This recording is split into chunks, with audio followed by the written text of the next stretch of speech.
ప్రభునందు ప్రియులైన మీకందరికీ యేసుక్రీస్తు ప్రభువారి నామంలో శుభవందనాలు తెలియజేస్తూ ఉన్నాం. ఎడారిలో సెలయర్లు అనే దిన ధ్యానము కొరకై స్వాగతం. ఏప్రిల్ 16. అబ్రహాము పిలువబడినప్పుడు విశ్వాసమును బట్టి ఆ పిలుపునకు లోబడి తాను స్వాస్థ్యముగా పొందనయున్న ప్రదేశమునకు బయలువెళ్ళెను. హెబ్రీ పత్రిక 11:8. తానెక్కడికి వెళ్తున్నాడో తనకు తెలియదు. తాను దేవుని వెంట వెళ్తున్నాడన్నది మాత్రం తెలుసు. అది చాలు అతనికి. ప్రయాణం మీద ఎక్కువ ఆశ పెట్టుకోలేదు, కానీ ప్రయాణం చేసిన వాడి మీద పూర్తిగా ఆధారపడ్డాడు.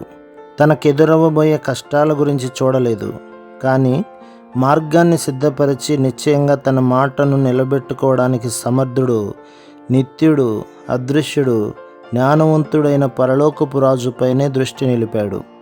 ఇది ఎంత మహిమాన్వితమైన విశ్వాసం! ఇది నీకు ఇవ్వబడిన పని. ఇవి నువ్వు చేయగలిగిన విధులు. నీ ఆజ్ఞలు ఎలాంటివో అని నువ్వు పరీక్షించుకోనక్కర్లేదు. వాటిని అనుసరించి ఓడను సముద్రం మార్గం పట్టించటమే నీ పని. అన్నింటినీ వదిలి లేచి క్రీస్తుని వెంబడించు. ఎందుకంటే భూమిపైన ఉన్న అతి శ్రేష్టమైనవి పరలోకంలోని అత్యల్ప విషయాలకు సాటిరావు.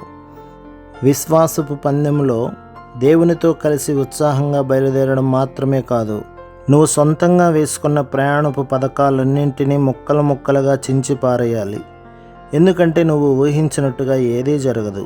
నిన్ను నడిపించేవాడు అందరూ నడిచిన దారి గుండా నిన్ను నడిపించడు. నీ కళ్ళు ఆ దారుల్ని చూస్తాయని నీ కలల్లో కూడా నీవు ఊహించుండవు. అలాంటి దారుల గుండా నువ్వు వెళ్తావు.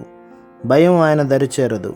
అలానే ఆయన నీతో ఉన్నంతకాలం నువ్వు కూడా దేనికి భయపడకూడదని ఆయన అంటున్నాడు.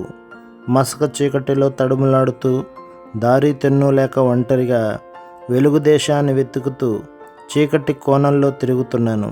దేవుడు నా చేయి పట్టుకున్నాడు, దారి తప్పకుండా నడిపించాడు.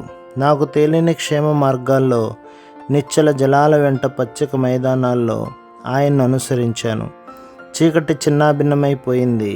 అలసిన నయనాలు ఉదయాన్ని చూపాయి. ముందుకి అరుణోదయంలోకి ఆయన చేతిలో చేయి వేసి రాత్రికి దూరంగా సాగిపోయాను. ప్రభు మిమ్మును, మీ కుటుంబమును, మీ సంఘమును దీవించి ఆశీర్వదించునుగాక. ఆమెన్.